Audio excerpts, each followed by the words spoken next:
Okay.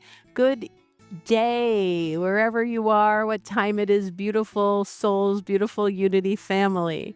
So, for tonight's Spirit Group Story Time, we are going to be exploring some deeply held beliefs about independence, strength, and what it truly means to love each other. So, here's our opening question, our icebreaker that I'd like you to sit with. Think of a time when someone asked for your help, maybe with something you were particularly good at or passionate about. It could have been teaching someone to cook your favorite recipe, helping someone move or redecorate their place, sharing your expertise at work or here at Unity with and as our beloved community, or even just listening to someone who needed to talk with a presence you know how to bring. So, here's the deeper question. How did it feel to be asked? How did it feel to know someone valued what you have to offer enough to request it? Take a minute to reflect and then about 2 minutes to share with each other that story with someone near you. Or if you're watching alone, to hold that in your heart. And what I love about this reflection is that most of us feel honored when we are asked to contribute something meaningful.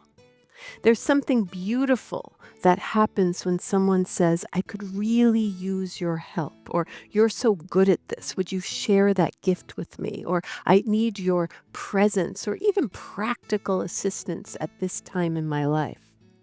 So tonight, we're exploring how receiving from others is actually one of the most profound ways we can give to them.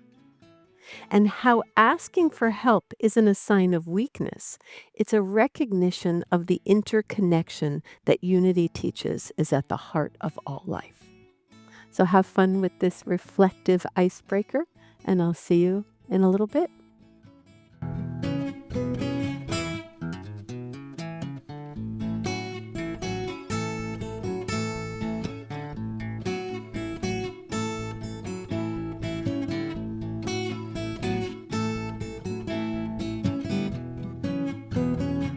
Welcome back. Today, I want to share with you a key to shift consciousness. And it comes from understanding that true spiritual maturity isn't about never needing anyone or being stoical or going it alone. It's about consciously participating, what Arleen in this chapter calls the grand design that is intricate, alive, and emerging. Arleen teaches about 3 stages of spiritual development. First, we are completely identified with the group, our family, our culture, our traditions. Then we pull away and become fiercely independent. We have to do this. It's how we develop a strong sense of self. But here's what's beautiful. The third stage is a conscious return to community, but this time as unique individuals contributing to the larger whole. So we move from dependence to independence, which our culture often lauds as the pinnacle. But if we keep going, we mature into interdependence. And this is in alignment with Jesus' teachings that we must become like little children to enter the kingdom of heaven. Not childlike or childish, but childlike, maybe child accepting in our ability to receive, to be interdependent, to acknowledge that we need each other, that humility that children have. So here's what shifts when we really try on and embody this principle. When we provide others with opportunities to give, we're not just receiving, we're actually giving them a deeply meaningful gift. So think about it. When someone asks for help with something you are passionate about, how do you feel? I'd imagine you feel valued, you feel seen, your unique gifts are being accepted and needed. And in that moment, you're not the helper and they're not the helpless. You're both participating in that Christ consciousness, that recognition that we are one body with many parts, one organism, one living life with many individual manifestations. Rumi says this beautifully. He says, "Let yourself be silently drawn by the strange pull of what you really love. It will not lead you astray." So sometimes what we really love is the opportunity to share our gifts, to feel useful, and to make a difference in someone else's life or in our greater world. And that is a big why for us as a community at as Unity of Tustin. We are a community where we get to share our gifts with each other. So Lorrance tells this beautiful story about asking a friend to scratch her back. And what I love about Arleen is she takes these mundane instances and she sees the teaching in it. So she had very specific expectations with this request. She wanted light, feathery touches across her entire back that maybe would last for 15 minutes.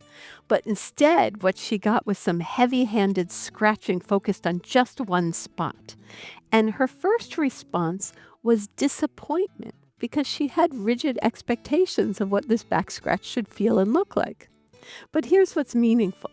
She realized that if she wanted something specific, she needed to ask specifically. And this is not to control the other person, but to give them a real chance to bless her in the way that she needed. Now, I'm sure this is at the edge of most of our comfort zones, this ability to ask. But we have to just ask, but also just ask with specificity. And it connects to our teachings in Unity about clear intention in prayer.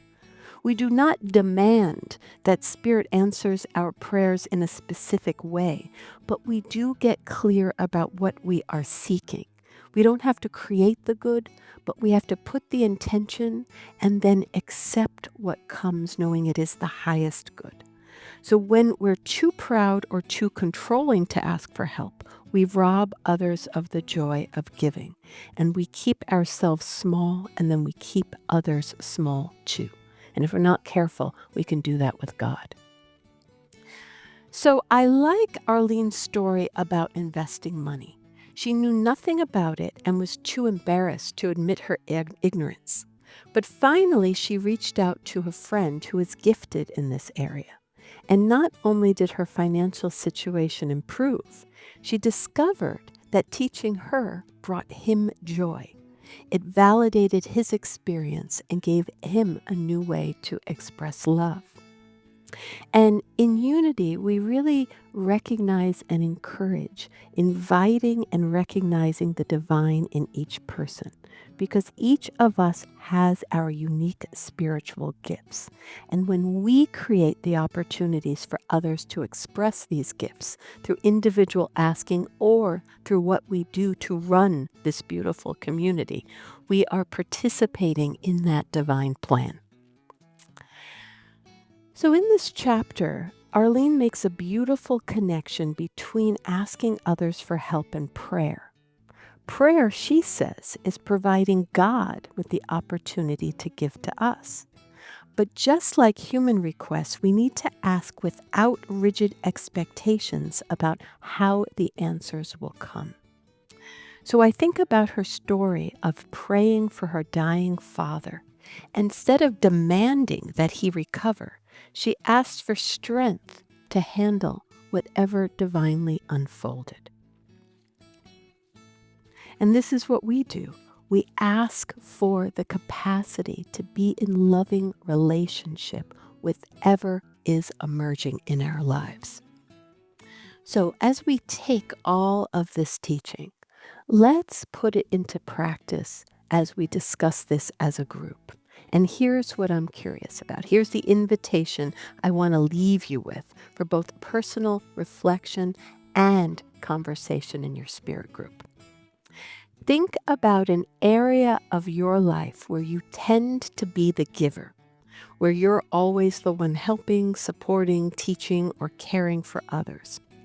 And now imagine consciously creating space for those people to give back to you.